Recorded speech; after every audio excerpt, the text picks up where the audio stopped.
Good Thursday afternoon to you, 4 o'clock time for Sports4CLE. Thanks for joining us. Hope you're having a good afternoon. Browns defensive end Myles Garrett made the rounds at Radio Row in the Super Bowl yesterday. Talked with Mina Kimes on the Mina Kimes podcast, talking about what is important, what he is looking for in the team that he wants to potentially join. With any playoff team or any championship team, they're going to have a quarterback, a good quarterback, and you've seen some game managers go out there with a great defense and win it all. But if you want to consistently be at the top, you got to have a really good quarterback, and that's hopefully where I'd find myself. And again, explains Myles' thinking relative to the Browns roster. Isn't one on the roster, and there really isn't one to be had. At least first glance with the draft eligible and the quarterbacks that could be available. Denzel Ward, this from Mary Kay Cabot, Browns beat reporter for Plain Dealer, cleveland.com.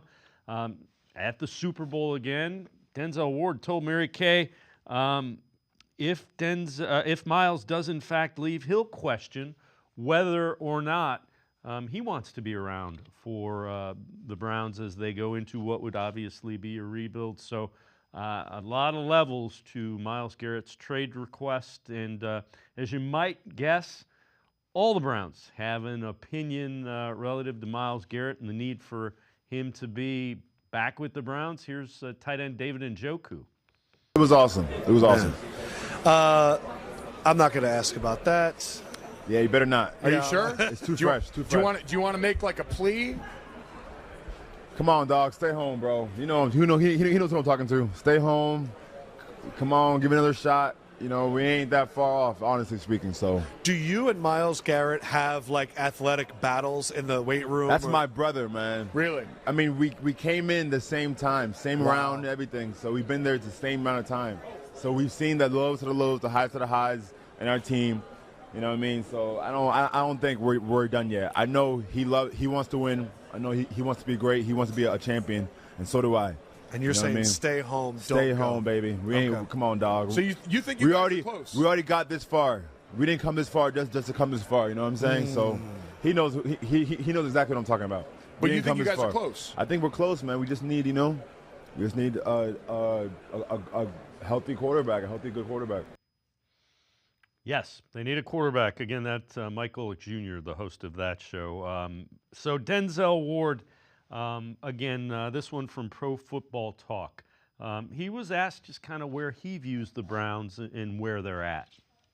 I think the biggest thing is guys just want to win. So that's the biggest thing. And I just want to I think we could win in Cleveland. Like, we just made the playoffs the year before. And so I think we just got to solidify, like I say a lot, like the quarterback position. Like, if you don't have that position, like we had a lot of guys rotating in and out, so that's just hard to win in the NFL like that with that going on. But have you made that case to him, like, hey, Myles, we can win here? Because if Myles is gone, it's going to be a lot harder to win. It's going to be a lot harder. You're right. Yeah, I think it's just ongoing talks and everything. But I mean, he's his own man, his own player, and he makes the decisions for his own business. So. Like I said, we just got to wait and see what happens. We'll have plenty more on the Browns, Myles Garrett, hear from some other players, and take a look at the upcoming draft. Jeff Risdon from draftwire.com coming up in a few minutes. Well, today also the NBA trade deadline, and the Cavs were active and got what by all accounts was what they need. A wing player who can defend, who is big, and who can score. They traded for DeAndre Hunter from the Atlanta Hawks. They had to give up Karis LeVert, George Niang, 3 second-round picks, also did 2 swaps. But again, the Cavs get one of the guys that was viewed to be their best fit in DeAndre Hunter. They do have to trade Karis LeVert, George Niang, 3 second-round picks and some pick swaps. LeVert a free agent at the end of the year, so that figures into it as well. Also, a name being connected with the Cavs relative to the buyout market, Ben Simmons, another big guy that can defend. So it'll be interesting to see. That market will take shape in the next couple of weeks. Cavs were on the court yesterday against the Detroit Pistons. Ended up being a pretty good game. Donovan Mitchell sat it out. Evan Mobley did not. He gets the basket. It's good to see this. 30 points, 9 rebounds.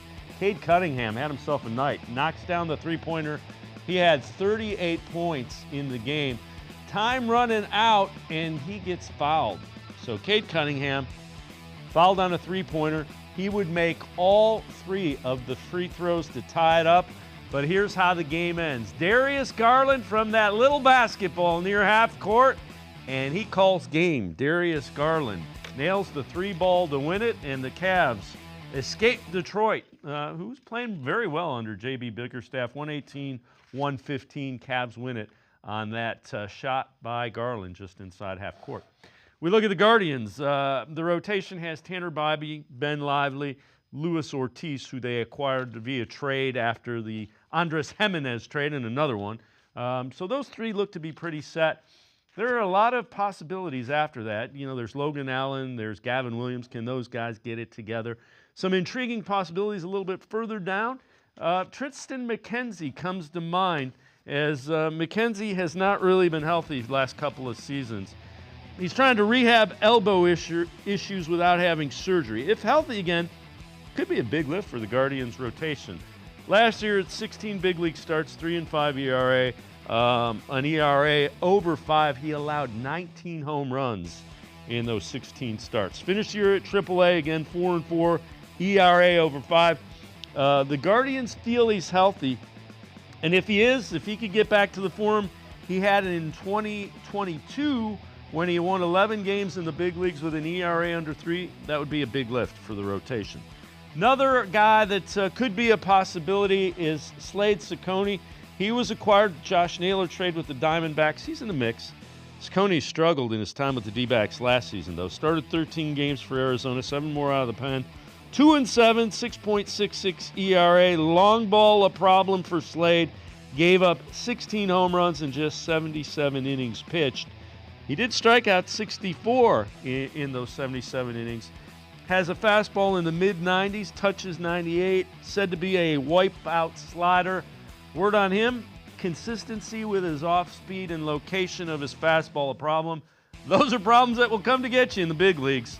Another possibility for the Guardians is this guy, Doug Nikhazy. And Nikhazy is interesting.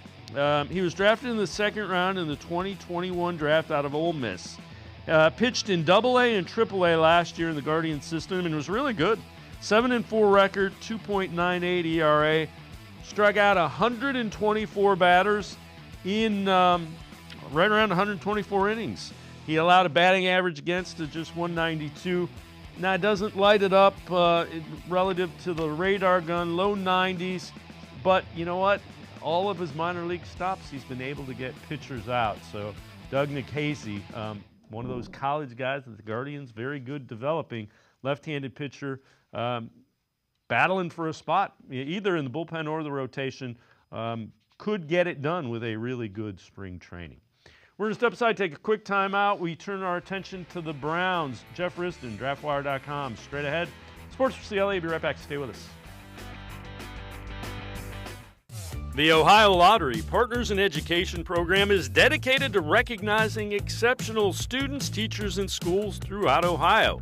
Scan the QR code on screen to nominate students and teachers as Academic All-Stars and Teachers of the Month. They must be currently enrolled or teach in grades K through 12. Is your K through 12 school developing students' literacy skills to achieve success in reading? If so, you can nominate your school for the School of the Year. Students can win $100, teachers can win $500, and schools can win $2,500. Scan the QR code, fill out the forms, and nominate deserving students, teachers, and schools today. The Ohio Lottery Partners in Education program takes pride in honoring exceptional students, teachers, and schools across Ohio. Submit your nomination today. It's fun, fast, and free.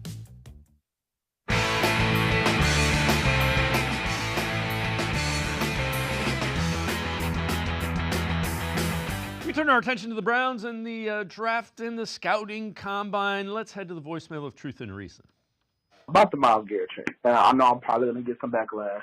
I say, give the man what he wants. If that man wants to be traded to go to a contender, by all means, send him to the NFC. I don't care because we want volunteers, not hostages. And if he does not voluntarily want to be here, why are we trying to force a relationship just because we like him? That doesn't mean anything. I should say we should trade him for 2 firsts, a third, and a sixth. And next offseason, Paul DePodesta's fired. Andrew, if he doesn't hit on this draft, he's fired. But they more than likely will keep Kevin. So I think that we just need to fix a lot of things. As always, appreciate all of the voicemails. Normally, I agree with we don't want hostages. We want volunteers. Might disagree there, just relative to not the player, but the hit that you would take in the salary cap if you trade him before June 15th. Let's welcome in Jeff Risdon, managing editor of DraftWire.com. We'll get to the DePodesta and Andrew Berry thing relative to this draft in a minute. I'm not against trading Myles Garrett necessarily. I am against taking a $36 million dead cap hit. Normally, I'm with the caller, and I don't want hostages. I might want a hostage for a couple of years here. It's hard just because we've gotten to know Myles so well over the years. It's hard to see him acting like a hostage in that sort of situation either. I can't fathom him not giving his all or being a poisonous personality within the locker room. That's just not his character, and I wonder if that's going to play into it or not. But the cap hit is something else. I understand the need to rebuild, and if the financial aspects were fine, move him, like no question about it. But you're taking a massive hit there, and that sets back any progress that you want to make, whether it's signing free agents, retaining your own guys. Not that there's a lot that need to get done that way, but it is what it is, and it's going to be very difficult to find somebody who will trade him, and maybe make it more amenable to the Browns for if you're giving up that much in capital to get him, you're going to want him to be happy. And I don't know. There's a whole lot to unpack with the Myles Garrett situation. It's very frustrating because I think the caller's right. You do want to get whatever you can for him, and you do want him to be playing here, but he's the best defensive player in the league. Obviously, people are going to give that up for him, but then what do you do to replace him? And how much of that capital that you are getting goes to replacing him directly? Yep. That's the other thing that I think gets lost a little bit. You got to fill the hole of Myles Garrett. Now, there isn't another Myles Garrett in this draft. He doesn't come along very often. So where are you going to fill all that as well? And you have to reshape your team. It's a tough quandary to be in right now. Yep, and again, I get it, and you're absolutely right. Myles Garrett has been nothing but professional in his time with the Browns, and it's not that I don't want him to go, but I don't want to cripple the franchise in order to make him happy. All right, relative to this draft, Andrew Berry has to absolutely have a really good draft, or the seat is hot and maybe exploding on fire if he does not. Oh, yeah. And he's had so many mid-round misses, and that's where you build up the depth of your team. That's where you don't have to pay for free agents. And he's not done very well there, unfortunately, and strikes at a variety of positions. So he needs to hit these, especially if they do move Myles. You've got to make those picks. They've got to be good ones right away.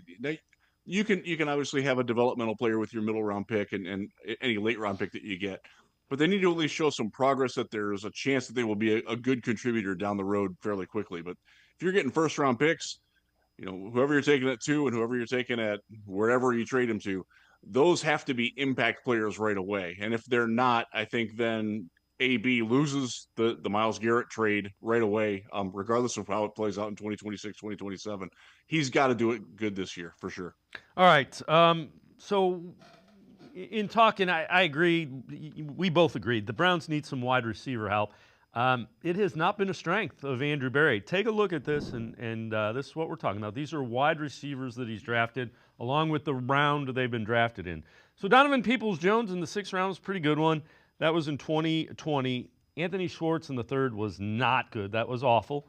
David Bell has not been productive. Michael Woods has been hurt. He's intriguing a little bit. Cedric Tillman has been hurt. Did flash a little bit.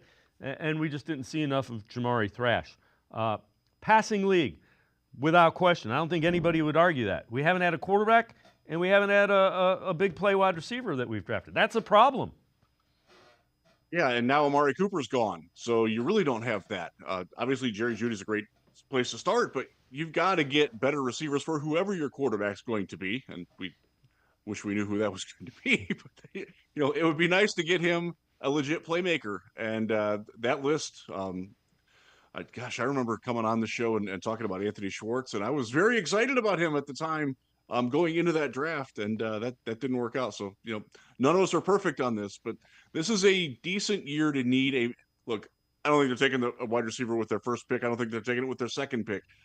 They could if a guy like Emeka Egbuka falls, but you're looking at, again, third round, fourth round, fifth round picks is where they're probably going to be taking those wide receivers. And there's some guys that you can find this year that can help there. Actually took some notes. Let me read them off here. If you are going early, Matthew Golden out of Texas is another one. Probably would need to be your second round pick. Good player. Really clicked and played a lot better as the season went on. So he's one to look at, and he's a playmaker. Tez Johnson, if you want tiny, he's about 160 pounds. Can't cover him. Was down in Mobile all last week. He wasn't covered once. But again, he's 160 pounds. You want to go the other direction? Jaden Higgins from Iowa State is 220. Big guy, plays very big, but always open in the red zone, always open if the quarterback can see him because of the way he goes. Jack Besh, TCU, former tight end, was the MVP of the Senior Bowl last week. Another guy, really subtle in his route running, not necessarily going to wow you with athleticism, but he catches the ball reliably. That's another thing with Higgins. Tired of people dropping the ball. He dropped 4 passes in 300 attempts in college. So there's some guys that you can find in this draft. And even later, a guy like Ja'Cory Brooks, who I happen to love, coming out of Louisville, look, it didn't work out at his prior stop. Really, he was the focal point of their offense this year and still made plays all the time. That's kind of what you want from one of your wide receivers. He's got a little bit of a consistency issue, but, it's time to hit on a mid-round receiver, AB. Let's do it. Who were... If you were going to define a guy that you liked as a playmaker type in that third, fourth round range, who do you go? And you mentioned Tez Johnson. People are going to not be as afraid of that because the success Tank Dell has had when he's been on the field.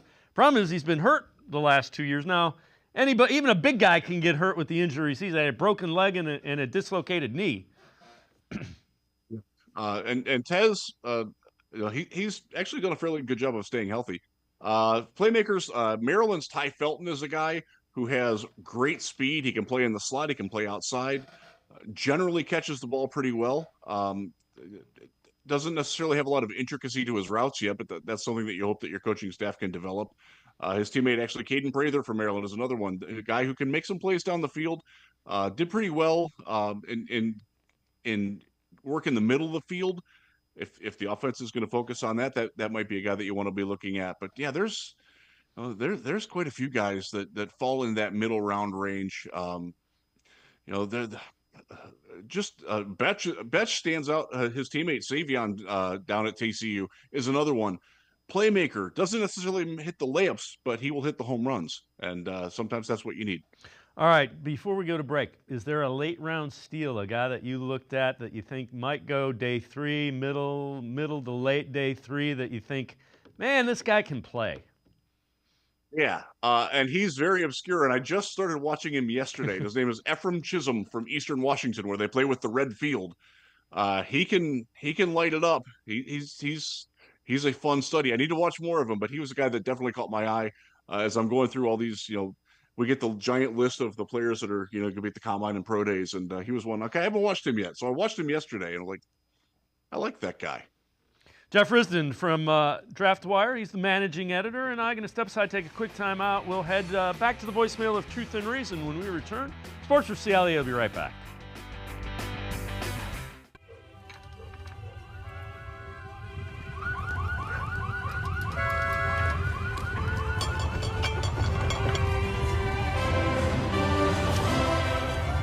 Are you ready? The Ohio Lottery is about to unleash 50 new millionaires on Ohio. Want a chance to become one? Play VIP Millions. With 50 $1 million winning tickets, it's your best chance to win $1 million ever.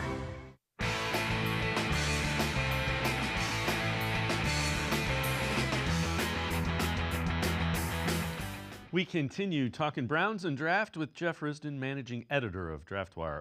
Let's head back to the voicemail of Truth and Reason. Everybody's injury-ridden in the NFL, but it feels like Cleveland every year is like over the top with injuries. Do you blame this on the way they scout and draft these guys because they bring in guys who are injuries, or is it just like a lucky thing that happens to these guys? Because if you think about it, Jed Wills, Jack Conklin, Ethan Posters, Wyatt Teller, Myles Garrett, Denzel Ward, J.O.K., Grant Delpit, like look at all the guys that they bring in here and that they sign or that they draft, and they're all hurt, like massive injury bugs. I feel like we're cursed with injuries. What do you think? Just want to hear your thoughts. Go Browns. As always, appreciate all of the voicemails. Jeff, it's a valid question, and I don't think it's scouting. I got to be honest with you. I think they got to look at the way they run training camp and the way they run preseason. And when you're coming off a 3-14 season where you've had so many injuries, and it's been 2-3 years they've had, you got to look at everything from the way you practice to the way you train to what you're doing in training camp. Absolutely. Everything should be on the table. And I did a little bit of research and digging on it. The Browns were third in games lost to injury. I'm sorry, fourth in 2023 and third in 2024. By the way, they're the only team that plays on grass that's in the top 10 either season. So that does lend to something. I will say this, though. One of the ways that you get a bargain in the analytics market, and this leans on what DePodesta and Barry go at, is that you can take risks on injured players because they're going to be below market value because they have poor durability. Well, when they all hit wrong at the same time, that creates obvious problems. Look, Nick Chubb was worth the risk. This guy had a horrific injury in college. Jack Conklin has been hurt going back to high school. A lot of the guys that they have, one of the reasons why they were more appealing to the Browns as a free agent and more available and more affordable is because, they only played 12 games last year and 10 the year before that. And some of the guys, J.O.K., he's a small guy for his position. That plays into it as well. But, yeah, they certainly need to look into, the methods of which they go about it and trying to keep these guys fresh during the season. Is it because they don't go hard enough on their one padded practice a week during the season? Do they go too hard? Is it something where they're training the wrong way? Not working necessarily on building up soft tissue, but instead, building up muscle. All those things need to get looked at because the color's not wrong. And the fact, again, look, being familiar with the Detroit Lions, who lost an absurd amount of games this year to injury, but still won. Look, drafting and taking risks on players who have injury histories is big, but being the only grass team, it really stood out to me. And I think that's something that, especially as there's potential to move, you got to take that into account because that leans that there's something a little bit grander going on than just, guys having bad luck. All right. You mentioned you were in Mobile for Senior Bowl week. I know you've assembled some winners. Who are some of the guys that you think really stood out, showed up, and helped themselves in Mobile at the Senior Bowl last week? Well, none of them play quarterback, and I think that's pertinent for the Browns. If anything, Jalen Milroe. Oh, yeah. Ugh. Yeah. That was and honest to God, it was a lot worse in person than it looked if you watched any of the recap shows from it. The guy can't hit a simple 3-yard swing pass. He just can't. We talked about it when I was on last time. He has no short game. He didn't have much intermediate game either. that was tough. There was a lot of linemen on both sides of the ball who impressed. Shamar Stewart, I guess you would call him a defensive lineman because he plays both inside and outside from Texas A&M, was the best player there. He should be, I'll say this, he should be in consideration for the Browns' first pick. I don't think they're going to take him, and he doesn't have the production to back it up. But this was a guy who's a 5-star recruit, had 4 different defensive coordinators in his time at Texas A&M, finally clicked in the last year, finally put it all together. He's 293 pounds, but plays standing up and wreaks havoc. He was great. If you want to look on the offensive line, a guy like Gray Zabel, who played left tackle at North Dakota State, went in and was, and I will go back into my history makes. My first ever Senior Bowl was 2009 when a guy named Alex Mack was there. Browns fans remember him pretty well. Gray Zabel is the best center I've seen there since Alex Mack, and I go every year. He was phenomenal, and how quickly he picked it up, and it would be a fantastic fit if he's there at the top of the second. You got to think about it because he can play guard or center. He was good. You know, the guy out of Toledo, Darius Alexander, Fort Wayne kid, really showed out and did you know, as you know, I'm a proud Mac guy. Didn't go to Toledo, but he did it there very well. Quinyon Mitchell made himself a lot of money down there last year. Darius Alexander did the same this year. Defensive tackle who can really get at it and shoot gaps. All guys that the Browns should be considering. Another guy who goes a little bit later, Aeneas Peebles, gap shooting defensive tackle out of Virginia Tech. Couldn't be blocked in team drills. Didn't win a lot in one-on-ones, which is weird.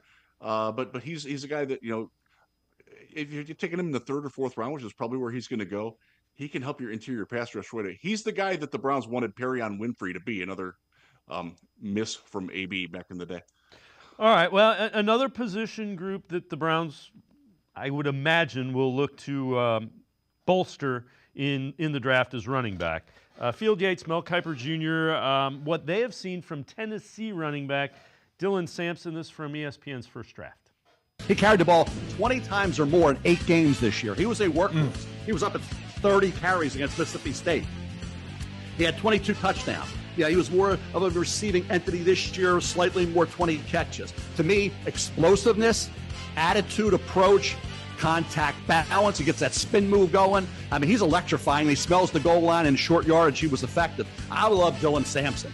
Yeah, he's 20 years of age, 5'10", 200-pounder. He broke Eddie Lacy's high school rushing record back in Louisiana, track star there as well. Smart kid. Like I said, incredible leader, character off the charts. I'll take if Dylan Sampson's around in the 3rd round, 4th round area, some of these running backs are going to get pushed downfield. I'll take a guy with his attitude, his production, his explosiveness. Are you kidding me? I love Dylan Sampson. Yeah, thinking about a team that plays that zone scheme, right? That just wants that one cut, plant your foot, use your speed to your advantage. Dylan Sampson would be a great fit in a zone scheme.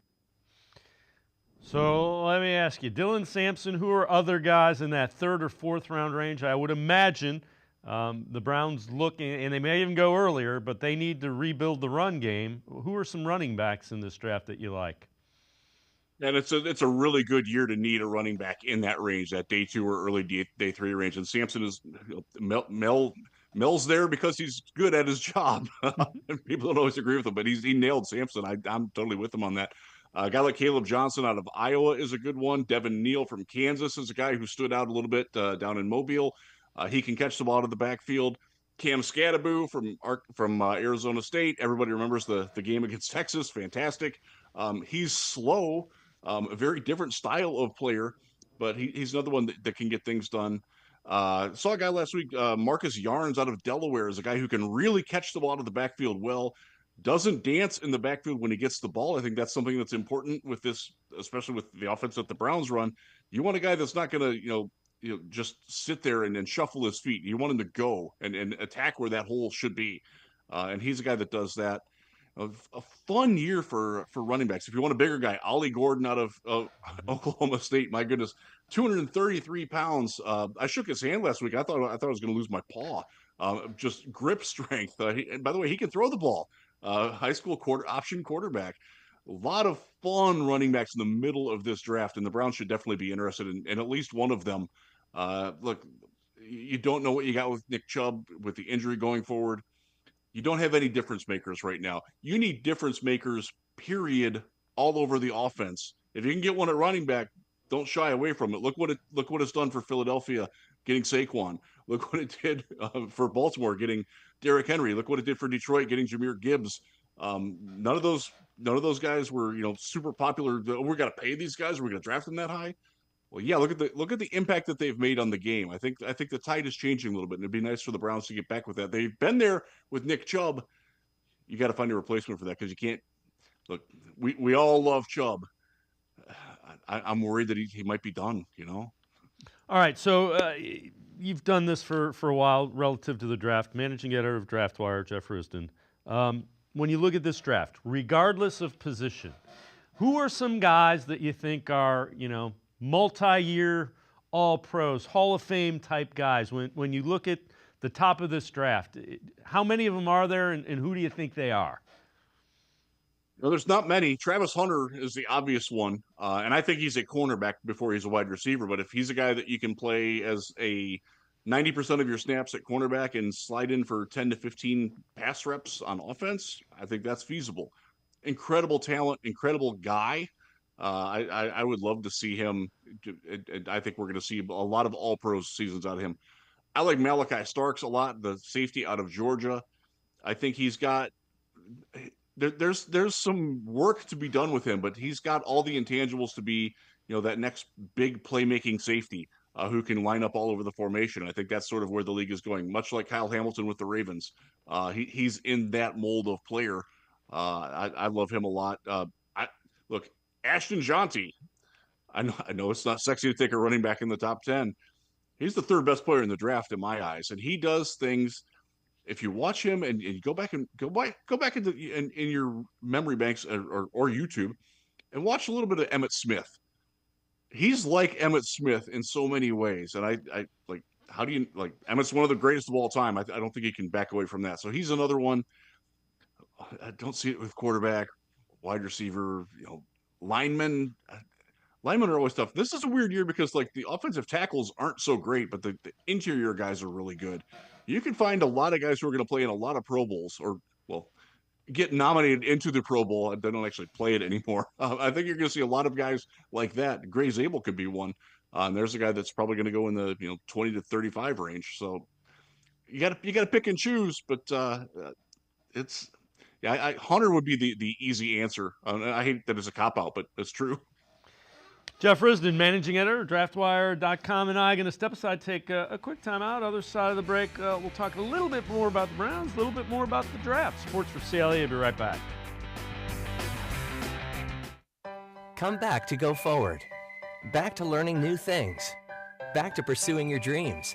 Tri-C has flexible learning options to fit your life. And every year, more than 1,000 local companies provide Tri-C students with real-world learning. The right education can boost your lifetime earning power by hundreds of thousands of dollars. Start now with a college education you can afford. Tri-C, where futures begin.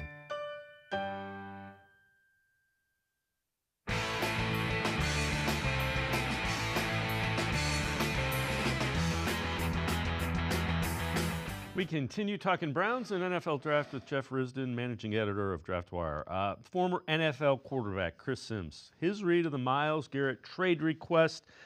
This from NBC Sports. Chris Sims unbuttoned.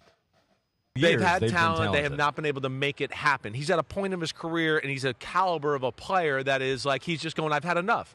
And when he says he's going to sit down and meet with the brass and the decision makers, what are they going to say right now?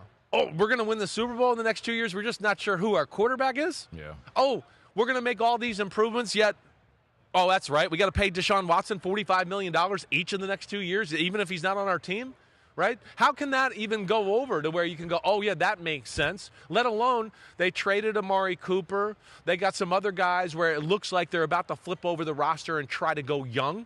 Right, in that capacity to where that makes probably you think, the right call. It's the right call, exactly right. It's the right call, just not for him. Yeah. And yes, so that when he hears that stuff, he's going, "Hey, I like it here. I like you guys. You got a plan. I like the plan, but I don't want to be here for it. Like it's going to take 3 years, 4 years for this plan to kind of come to fruition here." And I think that's where he just said, "You know what? It's time for me to move on, and we'll see where it goes." But Monday, that statement, the way it was written, and then Monday of the Super Bowl, where now the week gets kicked off with 2 days of Myles Garrett talk. That's a smart thing to do. It's a smart thing to do. It totally puts the pressure on the Browns.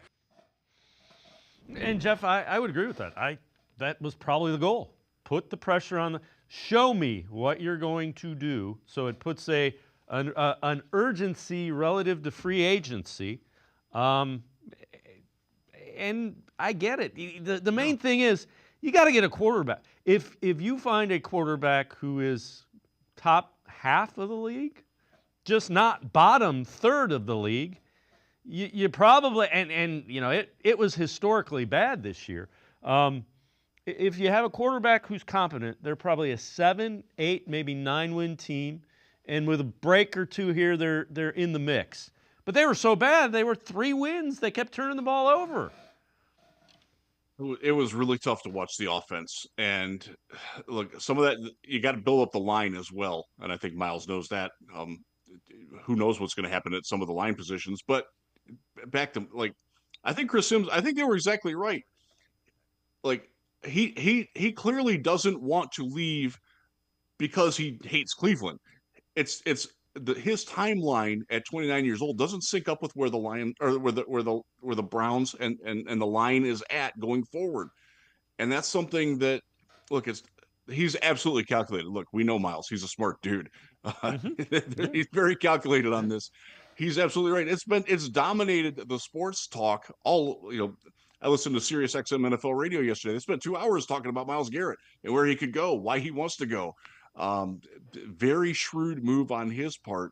And I think that does throw the ball more and puts more pressure on the Browns and AB specifically to make a decision. And look, you're not wrong. If they get adequate quarterback, if they get what Sam Darnold did for Minnesota last year, and remember, Minnesota was supposed to be one of the 5 worst teams in football. They had a season win total over under of 5.5. They had that beat by Halloween, in part because he was really good, but also in part because he fit with their weapons, and they had great weapons around him. I think the Browns have that kind of table to work with. Now, defensively, they do, and they can win a lot of games with their defense, but they're going to have to get some immediate impact help, which goes back to what we talked about earlier. Can't miss on these draft picks, and you got to get guys that can play right away, and that does change your draft strategy a little bit. It takes out. You can't sit and develop a guy anymore. You've got to have guys that impact right away, and that's not exactly what this team's done. So it's it's frustrating. It's so hard because we all love Myles, and we want the best for Myles, and we want that best for Myles to be in Cleveland, but that's probably not the best for Myles, and that's difficult to reconcile. So Denzel Ward, who we saw earlier, said he'd rethink his future with the Browns if Myles did in fact get traded. He was asked if he thought Myles Garrett could change his mind. This again from Pro Football Talk, NBC Sports. Well, I sure hope so. I hope so that he changes his mind. But like I say, it's his decision. But yeah, definitely go still be in talks, and hopefully we can all get on the same page and keep Myles Garrett and go from there. Try to get some wins in the city. Like you're gonna try to call him a few times and beg him, I'm and try to blow like his phone recorrect out. the situation and be like, "Are you sure you want to leave and do all that crap?" All right, for sure. All right, now remember he's under contract for 2 more years, and there's a huge cap hit. So let me ask you this though: does Myles Garrett trade request change what your thinking is at number 2 overall if you're Andrew Berry? No, because I think you have to get the quarterback. And again, I don't know if the quarterback is there, but you can't take the risk of passing on, let's say it's Shedeur Sanders, because I don't think that he's going to Tennessee. Just my thought there. I don't know that. If he goes to the Raiders and becomes Rookie of the Year, like, you're done. Like, you know you're walking out the door in mid-December at that point. You can't do that. So I think you have to take, if you're not taking the quarterback, you have to take a weapon. And obviously, if you get rid of Myles, we've talked about it, Travis Hunter would be the only player that I would consider then, because of his ability to make plays on both defense and offense. And maybe you could run him as your kick returner too. Not that that's a big need, but yeah, that's a good question.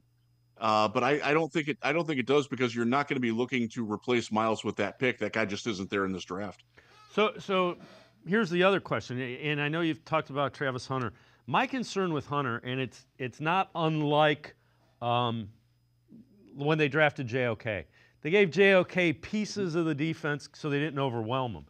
Man, if you have a guy that can play both sides of the ball, how do you have to have a plan in place. We view him as this, and if it's a wide receiver, you give him most of the offense and you kind of find a way to sprinkle him in. If it's a cornerback, you're our lockdown corner, and we're going to limit a package on offense that when you're in, we're running. Because the easiest thing in the world is you're our main receiver, you're our main cornerback. Do all of this now. They hurt, and then you'd have nothing either way. You don't want to do that. I love the idea of making him your full-time, put him in the slot. I think he's comfortable playing in there. That's sort of a playmaking position that's emerging more and more within the NFL. And then you have him be your slot receiver. Maybe do some mixing and matching on the inside, outside. Run him in, again, 10 to 15 plays a game. You don't leave him. You don't want him out there blocking. You don't want him to be, that guy. You'd probably take him out in the red zone. I think that would be the fundamental usage for him. But yeah, you've got to be careful with some of these things because you don't want to overwhelm them. JOK is a good example. Remember Isaiah Simmons, who went to the Cardinals, was considered the best safety, the best linebacker, and the best edge, all in the same draft. And he wound up being none of those because they asked him to do everything instead of doing one thing. That's a very good caution on your part. Jeff Risdon, managing editor from DraftWire. Thanks so much for the time and insight. I always appreciate it. Thanks, Jeff. Good to be with you. Go Cavs. Jeff Risdon, make sure you check him out. Always great stuff. DraftWire, he is the managing editor. We're going to step aside, take a quick time out. Quincy Carrier, Untitled, Unfiltered. Browns coverage straight ahead. Sports4CLE, be right back. Come back to Go Forward. Back to learning new things. Back to pursuing your dreams. Tri-C has flexible learning options to fit your life. And every year, more than 1,000 local companies provide Tri-C students with real-world learning. The right education can boost your lifetime earning power by hundreds of thousands of dollars. Start now with a college education you can afford. Tri-C, where futures begin.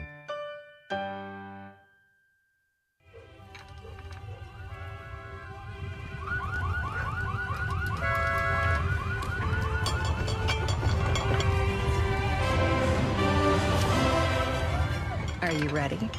The Ohio Lottery is about to unleash 50 new millionaires on Ohio. Want a chance to become one? Play VIP Millions. With 50 $1 million winning tickets, it's your best chance to win $1 million ever. I am powerful beyond my wildest imagination. I will define my future. I will keep challenging myself to improve. Because I am a future leader of this great nation. I will be responsible for raising a beautiful family. And educating not only my generation, but many more to come. I will make a difference in my community. And I will stand up for what I believe in. I will not settle for simply chasing my dreams, I will achieve them. Because I was given a chance. An opportunity. A home. At Family, Career, and Community Leaders of America. The ultimate leadership experience. FCCLA has been one of the greatest experiences of my life. It's made me who I am today. Join us. We'll build a new future together.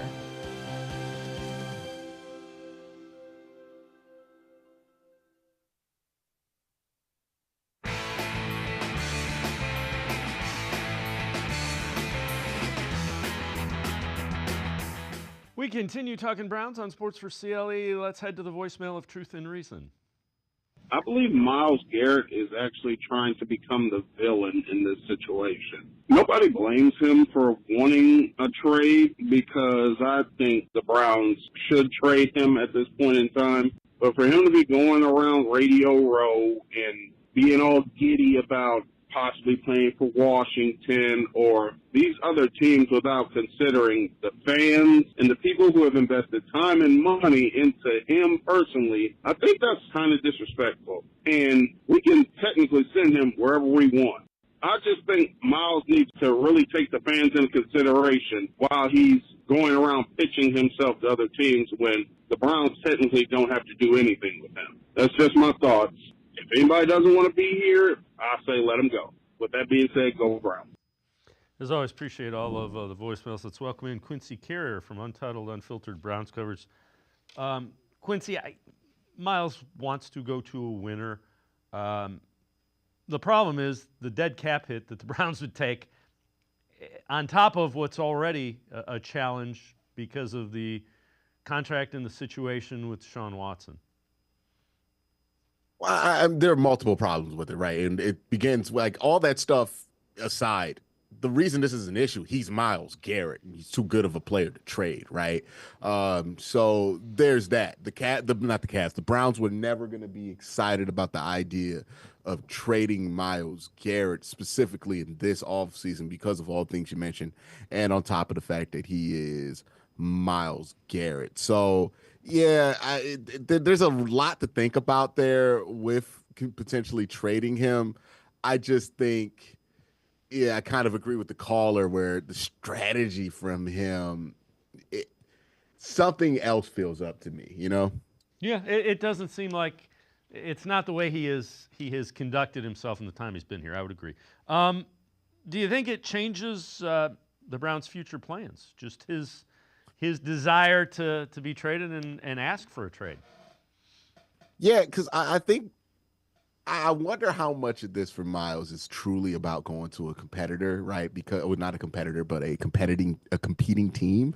Considering, like, I know people talk about the Browns crazy because they won 3 games last year, but like this was a team that won 11 games with 5 different quarterbacks in 2023, not too long ago. Everybody else on the team that was a part of that seems to feel like they're not that far away. Even Joe Bitonio seems to be hanging on to thinking that they're not that far away. But Myles is the only one that feels like it's a hopeless situation here. And I wonder how much of this is just him not wanting to be here for the rest of his career, period, right? Whether the Browns were a decent team or were a team coming off of a 3-loss season. So what this comes to head to me is that the Browns are going to have to move Myles Garrett within the next offseason or two. And I think Myles can be a significant part of the plan if you're looking at a quarterback in 2026. All right, so Kirk Cousins came out a couple days ago, said, there were some injury issues late in the season that he hid that were the reason that he played so poorly second half of the year.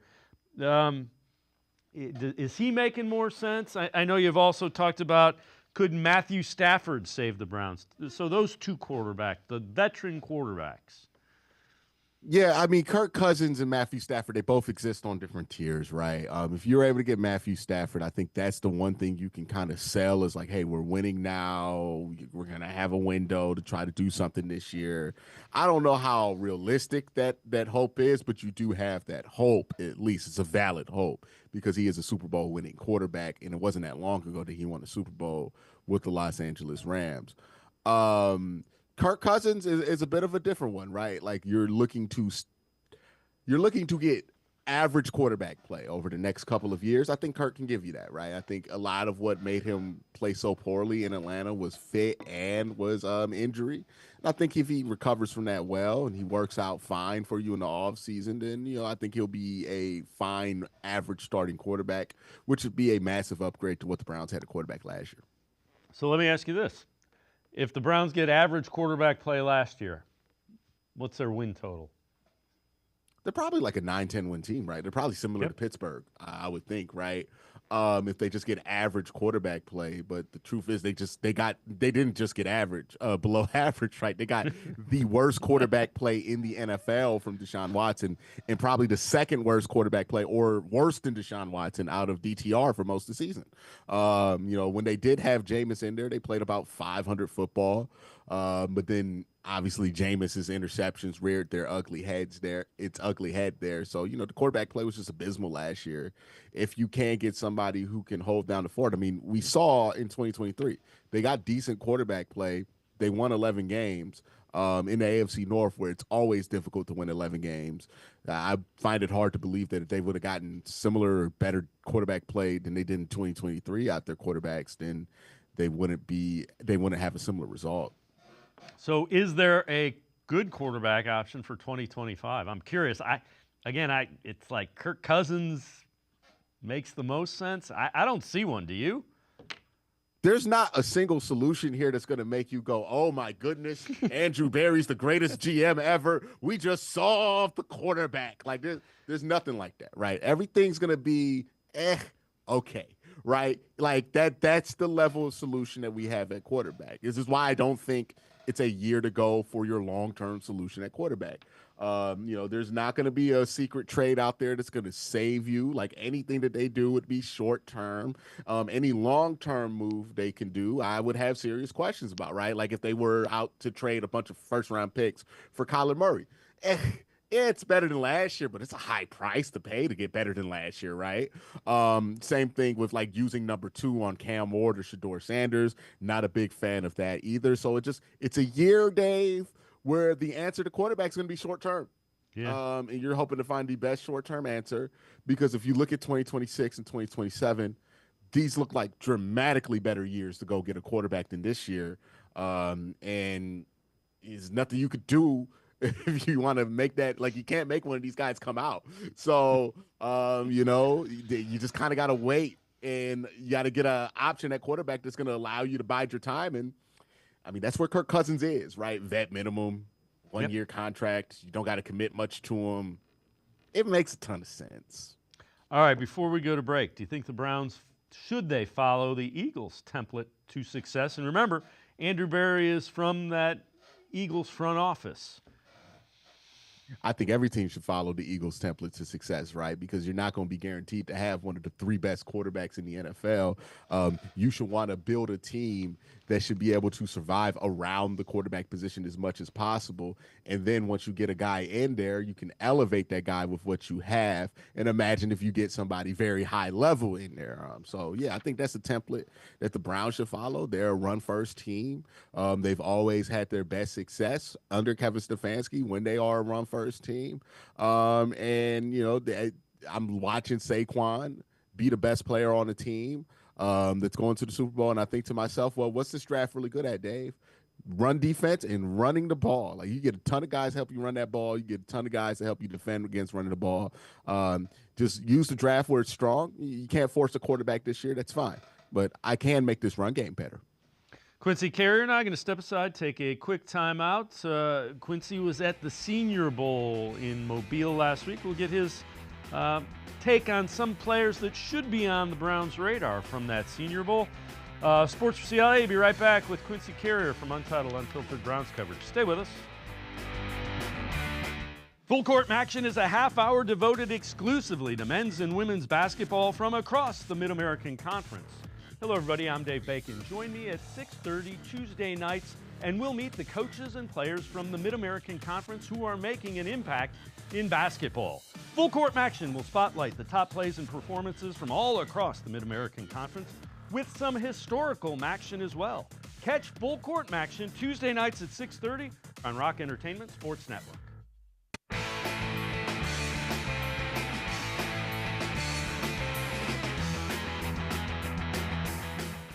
We continue talking Browns with Quincy Carrier from Untitled Unfiltered Browns coverage. So Quincy, I know you were in Mobile at the Senior Bowl last week. Who are some players that you think should be on the Browns' radar after watching the Senior Bowl and all the workouts? Dave, you could pick a running back. You can have the running back names in a hat. You can have a blindfold on, pick 2 names. You're going to get a starter. Right? It is that kind of year for running backs. It's a similar type year for tight ends, and it's a similar type year for interior defensive linemen. A lot of guys. Darius Phillips out of Toledo, local product. He's somebody who has caught the eyes of a lot of people, had a pretty good week out there. Greg Zeeble, who has jumped up boards dramatically from after his week in Mobile, going to be a very good interior offensive line guy. I think he could be a great center for a football team if you draft him to be that, but he's probably going to go in the first 2 rounds, so it might be out the range of the Cleveland Browns. And running backs.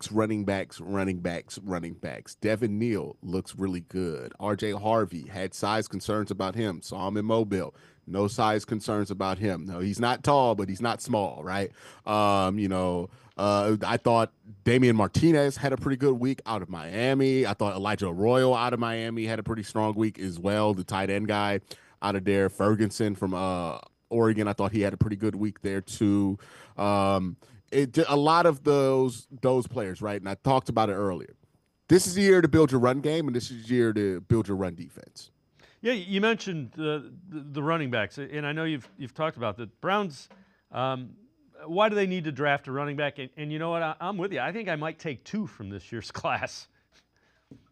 Yeah, I would take 2 because Jerome Ford, you can save about $3 million in cap space for cutting him, right? Pierre Strong, you save about, I think, almost $2 million in cap space and cutting him. And I think you can easily do better than Jerome Ford and Pierre Strong in this class alone. Bring back Nick Chubb on a cheap deal, which you're probably going to be able to do, Vetman or $3 million there, here or there.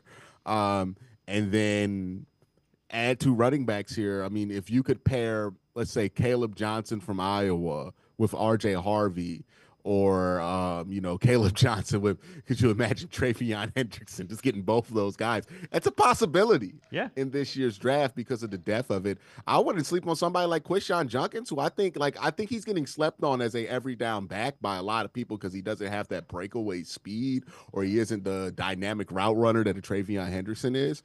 But I think he probably has the best vision of those 2 backs at Ohio State. There's so many running backs, Dave. Like Kyle Monangai is a guy who's probably going to go late day 3. He would be a 2nd to 3rd round draft pick in a lot of drafts. DJ Giddens is another guy that is going to fly under the radar here. There are running backs galore. And look, somebody's going to get them. I said this at Senior Bowl, and I think this was a common sentiment. Somebody's going to get a starter at defensive tackle and at running back from an undrafted free agent this year. Wow. Abdul Carter, that's a guy that is intriguing. Without question, he's been compared to Micah Parsons. Why does he make so much sense to you for the Browns? I mean, it made ultimate sense when we didn't have to worry about if Myles was going to be here or not, right? Because I think he fits really well with a guy like Myles. But we're talking about a guy with elite bend, really good understanding of angles is, I think, the best thing about Abdul Carter, right? He's only had his hand in the ground as a defensive end for 1 season. But if you watch him on tape, what he's always understood, even when he was playing stand-up linebacker, is how to manipulate offensive line angles. And that's really where you could tell if a guy's going to be a good pro or not, is understanding that aspect of the game. Another thing I love about Abdul Carter is most guys as talented and as athletic as him are see-ball, hit ball to a fault, right? They'll overrun things. I mean, we even see this with Myles Garrett sometimes where he gets a little bit too excited, overrun something.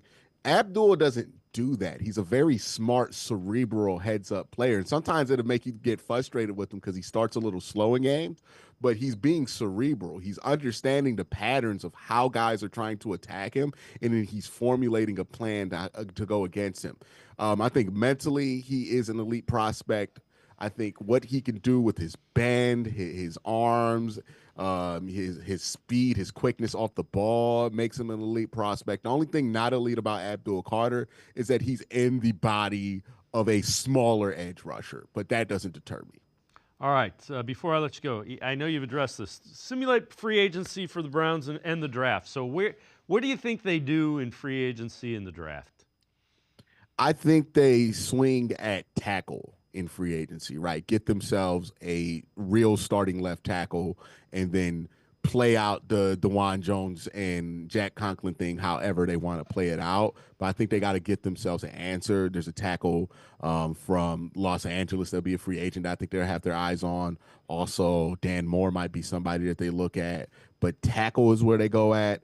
And I think they get themselves a center. I think you want to address 2 of the pieces on the offensive line in free agency. And then maybe go get somebody like DJ Reed to be your second corner opposite of Denzel Ward. So you're really free to feast on the defensive line in the draft, not have to worry about getting the corner because this is not a great corner class. What about offensively? It just seems to me like they need some playmakers. Jerry Jeudy, I like. David Njoku, if he can stay healthy. Other than that, you need more guys that threaten a defense. I think you can get those playmakers in the draft, right? We talked about you could be able to get 2 running backs. Those guys could be playmakers out of the backfield or even just straight up handing them the football. There's a lot of tight ends here who I think could be playmakers. Not a great year for wide receivers, but I think there are a couple of guys who could be dependable pieces that you can get in day 2, day 3 for the Browns here. So I think the draft will be where you want to address playmaking. Free agency, the reality with offensive players is that you're going to be overpaying for anybody who could be a playmaker. And with the Myles thing being uncertain, what I would like to do if I were the Browns is just establish a floor at the quarterback position and see what that does to improve your offense. Because yes, it does feel like the Browns are void of playmakers, but we can't ignore the fact that even if we had playmakers last year, we didn't have the quarterbacks to get the ball to them. Yeah, no, that's fair enough. Do you think they find a way to get Kirk Cousins or a veteran quarterback so that there isn't the pressure to take one of those quarterbacks at 2 and make them play, or somebody at 33 and make them play? I would say this: if they got a quarterback that's over 30-something, 33, I don't think it changes whether they would have drafted a quarterback or not, right? You get Kirk Cousins and you still want to, if you think Shador's the guy, then you're going to draft Shador at 2, right? So I don't think Kirk Cousins changes what you do, or even like a Matthew Stafford changes what you do, because those are short-term plays at the end of the day.